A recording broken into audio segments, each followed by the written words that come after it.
What is up, YouTube? Welcome back to Keys Budget Tech, and in today's video, as you can probably tell from the thumbnail and the title, we have a $300 gaming PC, and guys, this gaming PC is absolutely phenomenal for the price point we have here. It's going to be able to play those beefier titles, which is usually not going to happen at this price point. As you can see, I have lots of low-end budget builds on my channel, like $250, $150, $300. Well, that last $300 gaming PC I had, it was more of an esport title gaming PC, right? It's going to be able to play those Valorant, the Fortnite, all of that really well.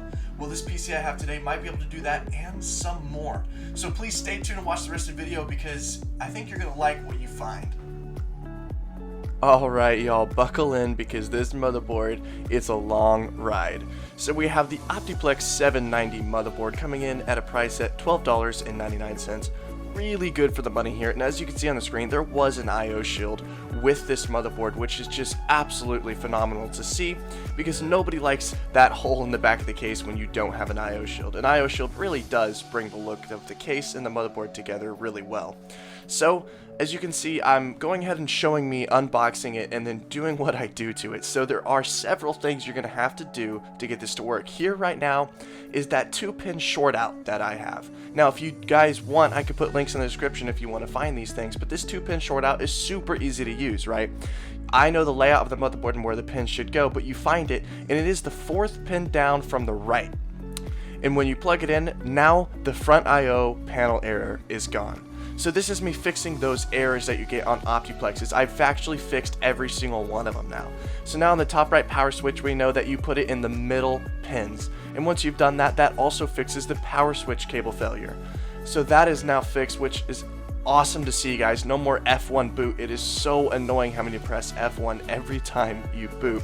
Now to get rid of those rear fan failure, CPU fan failure, you're going to have to buy these adapters. Now they're extremely cheap, but no worries there.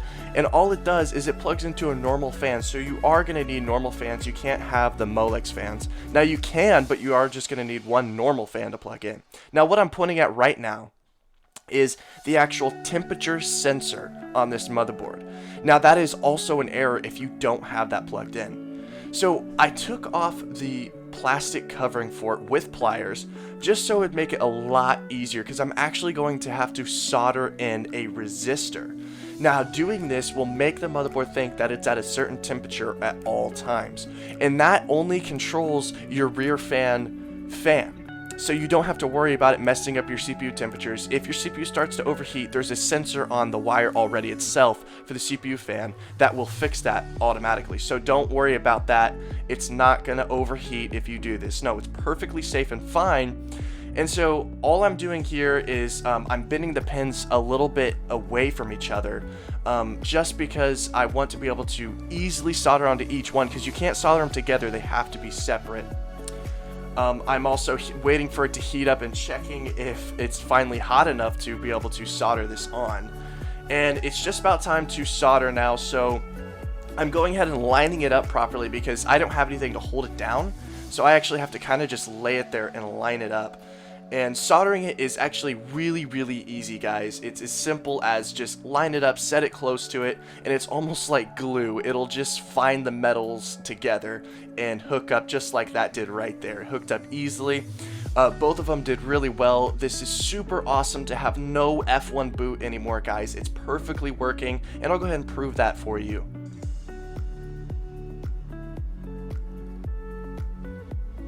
Now the CPU we have in today's build is a really good budget king for the LGA 1155 socket. It has 4 cores, 8 threads, and it has 3.4 gigahertz, and guys, it is so cheap and so good for this budget build.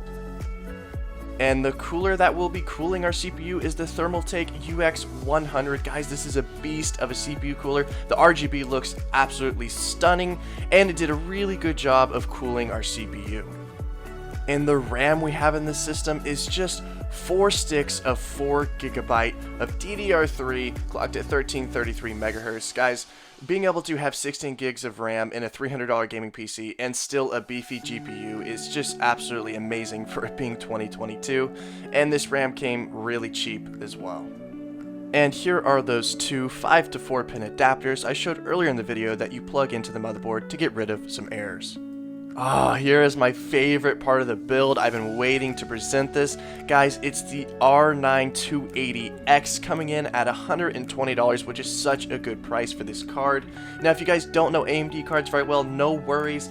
It's between a GTX 1050 Ti and a GTX 1650, because it is actually better than a 1050 Ti, but not as good as a 1650. So it's right in between there, and this card gives such good performance.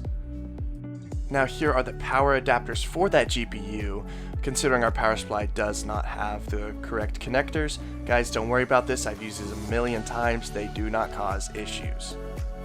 And here is the storage I chose for this system. This wall RAM SSD I actually bought in bulk, so you'll probably be seeing it a lot on the channel. I got them for $15.63 a piece, so really good snack there, and you'll probably see them a lot more. Here's the hard drive. It's the 1 terabyte Hitachi hard drive that just worked great for this system for the extra games and storage like Call of Duty.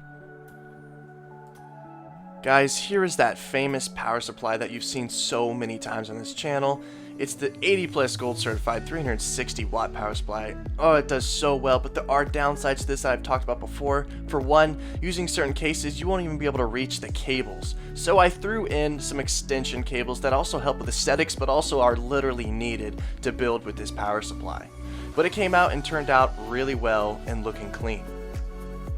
Guys, I know some of you are probably worried about having a 360 watt power supply with an R9 280X. It's actually recommended that you have a 550 watt power supply minimum for that card.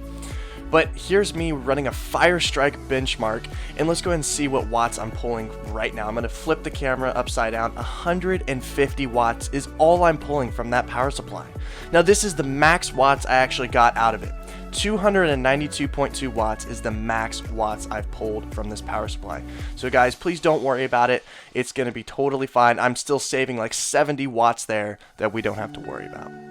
And here is the case I chose for this system. You've actually seen this case before on my $250 gaming PC video.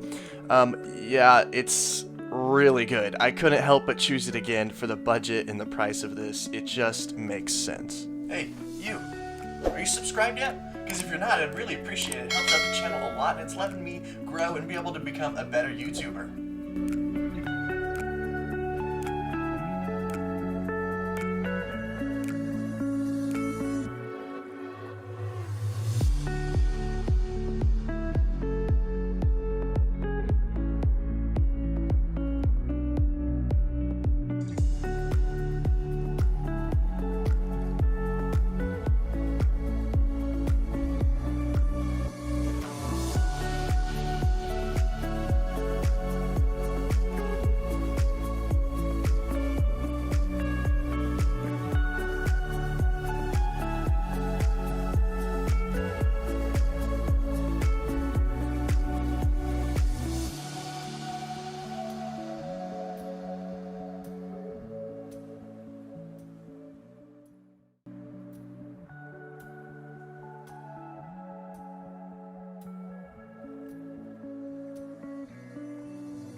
Here's the price breakdown for this awesome $300 gaming PC. The total will be $325.29, and I actually did already sell it for $530, giving us a profit of $205.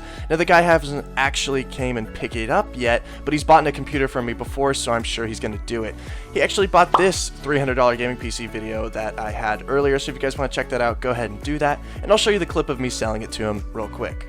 That worked out really well, actually. Just happened to have that lying around. So. Thank you. I appreciate it. Absolutely. Thank you. We'll be getting back to you about looking at our sons. Yes, for sure. Yeah, I would be happy to do that. Okay. I barely cost anything when I do stuff like that, because whatever the part is that's broken, I cost that, and then a little bit of labor, and that's it. Okay. So Perfect. super cheap for that kind of stuff. But anyway, I appreciate it, guys. I hope it Thank works you. out just fine. Appreciate it too. Thank you very Have much. a good one. You too. Have a merry early Christmas. Yes, you too.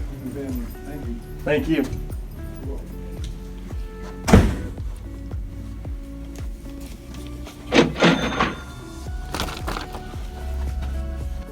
Benchmark time.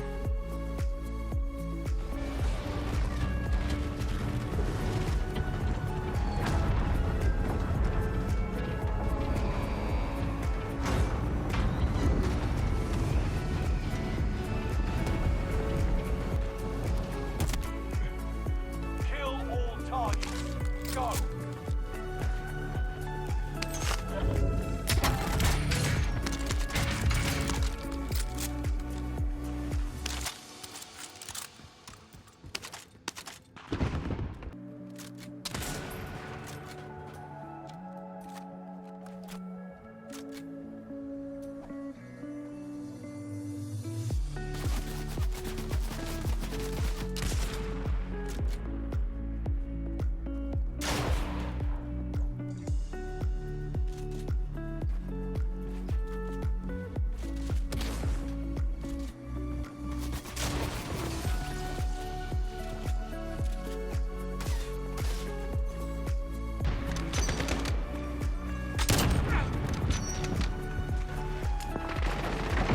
HQ lost.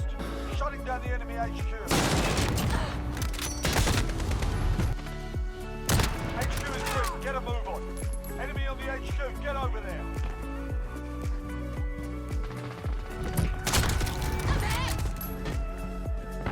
Lost the HQ.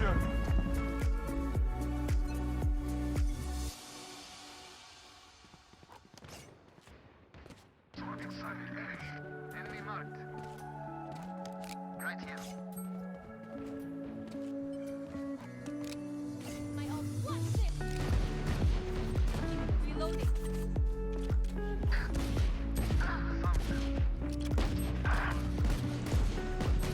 Last player standing. Alright, so that's going to wrap up today's video, today's $300 budget gaming PC. Guys, what do you think? Please comment down below. I absolutely love reading your guys' comments and questions, and I always try to answer each and every one of you. Anyway, guys, I'm going to have to catch you on the next one. Peace.